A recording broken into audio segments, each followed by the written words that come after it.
Welcome back to Askewed Reviews, and for the next 2 weeks, I'm going through the entire Mel Brooks collection. And so today, it is the 1976 film, Silent Movie. Here is your trivia question for today. Who has the one and only spoken line in this film? The answer will be at the end of this episode. So in the film Silent Movie, it is in fact a silent movie, and pretty much all dialogue is only done on cards that take place between sequences. So in this film, we meet our main characters who are not only best friends, but also co-workers. There's Dom Bell, Marty Eggs, and Mel Funn. So Mel Funn at one point was a prestigious and well-known movie director, at least until he started his drinking problem. But luckily he's finally gotten over that and is trying to get back out there. For instance, he has a very important meeting today at Big Picture Studios with the studio chief. So Mel has what he believes is a brilliant idea, as he's going to make a silent movie.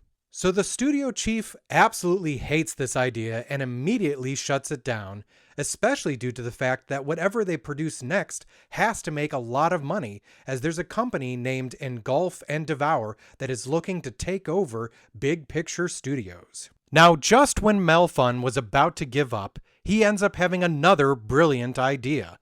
What if he can get a bunch of A-list celebrities to do his silent movie? The studio chief ends up loving this idea, but he will only allow the movie to be created if Mel can actually get these celebrities involved. So with Mel, Dom, and Marty all working together, can they end up convincing all of these celebrities to join the movie? And even if they do, once they make the movie, will the audience love it or hate it? This film was written and directed by Mel Brooks. This was also the first time that Brooks would actually play the lead in one of his movies. The movie did not only star Mel Brooks, but also his two very good friends, Dom DeLuise and Marty Feldman. The movie also had quite a few celebrity cameos. You had Burt Reynolds, and every time I watch this shower scene, I laugh so hard every single time. There was also James Caan, and with his sequence, it felt very reminiscent of classic Charlie Chaplin and Buster Keaton films. You also have Liza Minnelli, who apparently had a very hard time keeping a straight face during her scene, as every time the guys fell over in those suits of armor, she could not keep her laughter in. Mel Brooks' own wife, Anne Bancroft, also made a cameo, and what's funny is, this is the first film where the two of them actually got to perform together. There's also a quick cameo during Anne Bancroft's scene that you may not have noticed. One of the gentlemen that comes in with her is Eric Estrada. Paul Newman also makes an appearance in the film, and apparently he had such a blast doing his scene. Sid Caesar also makes an appearance in the film, although he does not play himself. He and Mel Brooks actually were longtime writing partners, well before Brooks actually went on to direct his own films. Another well-known actress that does not play herself in the film is Bernadette Peters, who plays Vilma Kaplan. You also had as the characters of Engulf and Devour, Harold Gould and Ron Carey, who Carey would actually go on to appear in both of Mel Brooks' next two films. Another actor who reappears in Mel Brooks' films is Liam Dunn. In this one, he plays the news vendor, but he was also Reverend Johnson in Blazing Saddles and the man who gets kneed in the groin in Young Frankenstein.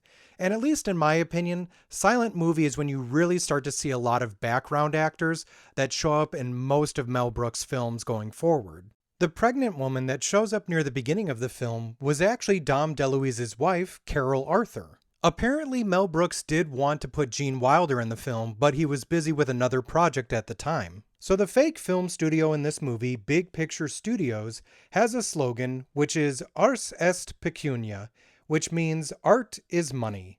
This is actually a play on MGM's slogan, Ars gratia artis, which apparently means art for art's sake. Now, by the way, if I mispronounced any of those words, which I believe are Latin, I have no idea how they're said, so I apologize. Now, the evil corporation in the film, Engulf and Devour, this was actually a spoof on Gulf and Western, which was a company that between 1965 and 1970 swallowed up 80 different companies, including Paramount. Did you happen to notice that at the movie premiere for Silent Movie, you can actually see posters for Mel Brooks' film, Young Frankenstein? In case you were wondering, this entire movie was filmed in California. So when it comes to the film Silent Movie, I really enjoy this one. If you've never watched it before just because it is actually a silent film, you should definitely give it a try. There are some great sequences, it's really funny, and it's got a good story. So I'm going to give this one a 4 out of 5. Now, if you enjoyed the movie Silent Movie, other films I recommend checking out are Brain Donors, A Night at the Opera, The Cameraman, and The Kid. And now it's time for the trivia question from the beginning of this episode. Who has the one and only spoken line in this film? Well, that one line would be said by the world's most famous mime, Marcel Marceau, as Mel Funn asks him to also be one of the actors to appear in his silent movie, and his response is no. Now, what's really interesting is, due to that one line of dialogue, this film would actually end up in the Guinness Book of World Records as having the fewest spoken lines of any sound movie. Well, I hope you enjoyed this episode of Askewed Reviews, and if there's a movie you'd like to see get a review, just mention it in the comments.